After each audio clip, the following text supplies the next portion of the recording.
Good afternoon, Miss Hill. How you doing? Good.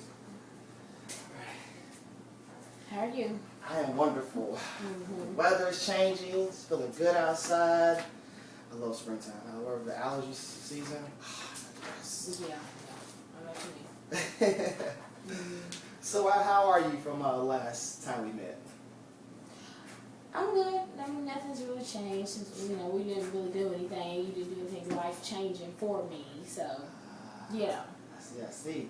Well, just typically, the first session is, it's not too much beneficial. Actually, it is kind of beneficial. We go over more. It's more informative. Mm-hmm. And also just understanding the structural aspects of this counseling session. How's it going to protect you? For instance, we talked last time about your strengths, your limitations, and what you want to learn and what you want to gain and benefit from this counseling session. Mm-hmm. And also too, we talked about confidentiality, how important it is. Do you understand all the regulations and guidelines that I spoke about last time? Yes. Right. So, how'd you feel since last session? Do you have any thoughts? Did you process anything? No, not really. Not yet. So, I'm still really, thinking about the gaining more confidence and, stuff like that. So maybe once you give me some steps or something, I might be able to process better. And that's exactly what you're going to do. As we talked about last session, we talked about your goals and your visions, what you want to accomplish. And one thing that you listed that was very important. First let's start with, of course, the benefits. You're strong, educated, lovable, and determined. Yeah, so you're still strong and positive. What were they again? Strong, well educated, determined, and lovable. Yeah. That's cool. Do you agree with that? Mm-hmm. Is your strengths? Oh, yeah. Okay. All right. But yeah, I really want one thing that brought to my attention. You really want to trust more and confidence. So tell me more about that. Tell me more about that. About why you are not able to trust and your troubles with having confidence. Well,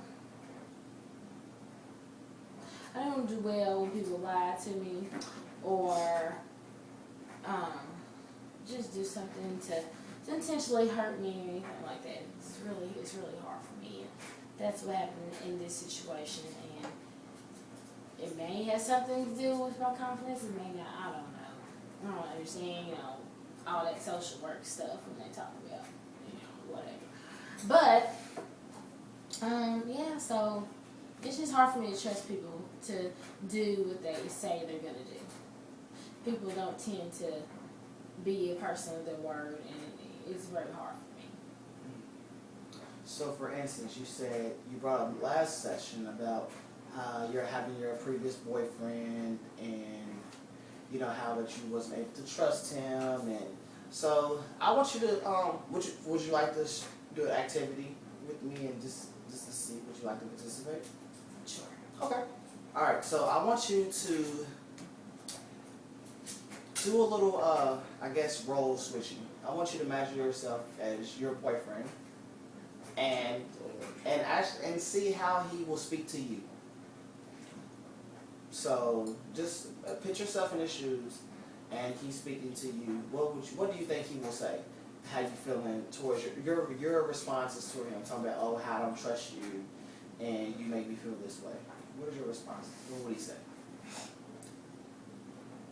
Well, he would say, I don't understand. Am I doing this right? Sure. I don't understand, why you're not trusting me, because I'm doing everything I'm supposed to be doing now. So, I'm not cheating on you now, so I don't understand why you just don't trust me. That's what he would say. And why do you think he will say that?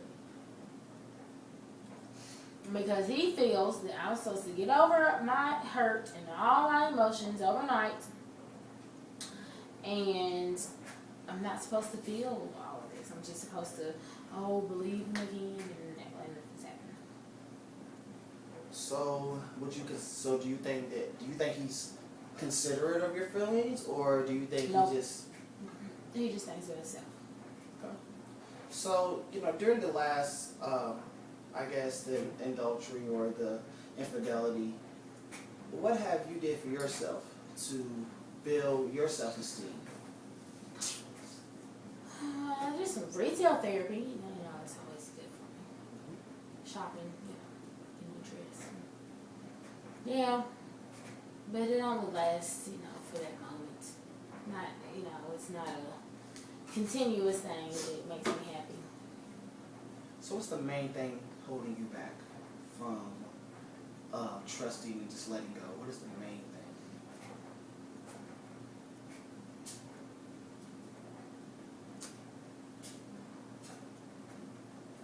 Well, maybe I don't know, like, little things still pop up that, puts, right when I'm building my trust up, little things come up and it knocks it right back down. So, it's hard to keep, trying to rebuild trust and rebuild toward trust, and then more stuff just happens to knock it down. So, I don't know. So how, just curiosity, so how your interpersonal relationships with just other people, how your relationships with other people? Well, it depends on who it is, but like my closest friends, it's pretty good. So are you able to still have the trust that, you don't feel like it's broken or bond? Yeah. I mean, I still have my guard up some with everybody, but yeah. Okay. Mm-hmm. Okay. So would you consider like any behavioral changes since then, or do you feel yourself being more on the edge and the eggshells, or? Eggshells. Okay. That's a good description.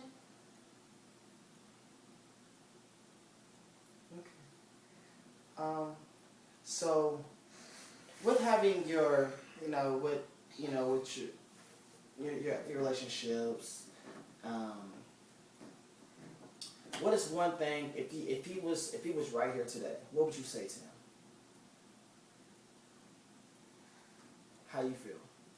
Just picture yourself in a conversation and he's listening. I love you, but I'm hurting inside, and I need you to be considerate of how I feel. And to stop freaking thinking that it's just going to happen overnight and my emotions are just going to change, because they're not.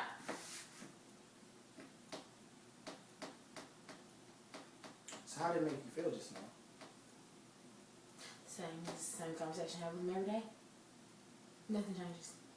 So what typically is this response? Is it one? Are you? He leaves. I see.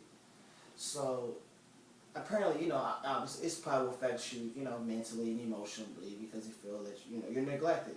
Is that fair to say? Or yeah. And then I have all these thoughts as soon as he leaves the door that he's going to do this, he's going to do that, and even on our good days, he just never feels right. Just feels like he's always lying. Now, is this because of you? Do you still have that vision, or let me ask you this: was it a call? Is it a call active cheating, or something? Did he tell you, or how was it? If you don't mind me asking. Supposedly, it just happened, like 3 times. So. But I don't think he's being honest, especially about a particular situation. He says, something happened when we weren't together, but I really think we were. And my gut just tells me he's not being honest about it. So this is. So it lingers in my mind. Okay. That's totally happening. So, as we can, just have this conversation, I guess it's basically, would you say something about get over that fear, that hump, So I guess building your self-esteem or something just, able to push you over, to be back in that confidence stance and believe what he says. Because it seems that if he tells you if he loves you, do you believe it or? I mean, sometimes I feel that he does love me, but it's hard for me to accept that, if you love somebody, how can you hurt them that way? Because, I never did that to him. Because I can't, because I love him so I don't understand, it doesn't make sense to me. Okay. How does, is it possible for a man or whatever to just go cheat on somebody that you love and just to be able to give your body or whatever it is to somebody else? How is that possible if you really love somebody? And come back and just act like nothing has happened. How can you do that? That's the part that I just don't understand. It just doesn't make sense to me. Tell me. Answer my question. Well, You're supposed to know everything, Mr. Harper. And it's funny, and the thing, it's something that, as individuals we have to realize that sometimes there are answers that there's answers to questions that sometimes we just don't understand.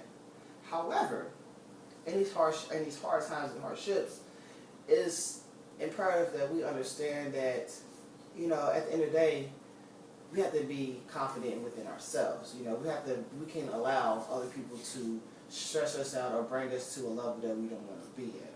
Mm-hmm. Is that making any sense? Like being able to, I guess, find a positive, being optimistic with the situation. Mm-hmm. You're holding your head. Is something bothering you? Is this? It's just frustrating. A little overwhelming. I just don't know what to do. Yeah, I feel so blue. All the time. All the time.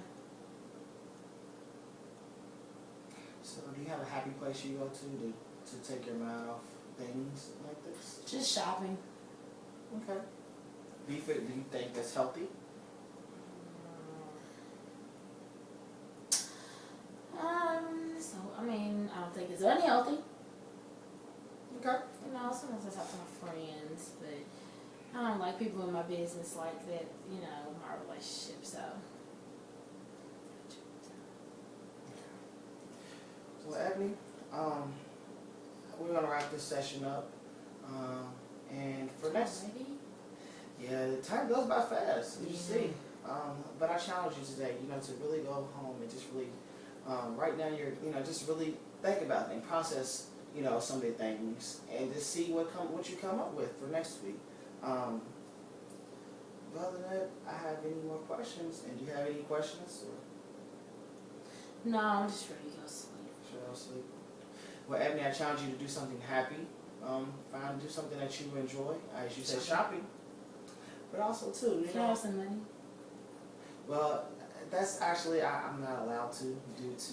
you was a harvest. You can't give me no money. I'm just like a college graduate. You're supposed to be, supposed to have this good relationship. Yeah, I understand. But it's inappropriate for a professional, not for me to lend you money. It also goes against my ethics, code of ethics, and things like that. Nobody has to know. I know, but it's my own personal ethics. I wouldn't feel comfortable doing that. Okay. It's just a maybe next week. Maybe, once you warm up to me some more. Like I said, once again, I just can't do that. That's out beyond my reach. And honestly, this just won't be just inappropriate for me to have that type of relationship with you. I do have a good relationship with you, but as far as a financial relationship, that's something we just can't have. Okay. But other than that, you have any other questions, concerns? No. All right. Thank you, Miss Ebony. You have a wonderful day. Mm-hmm. All right.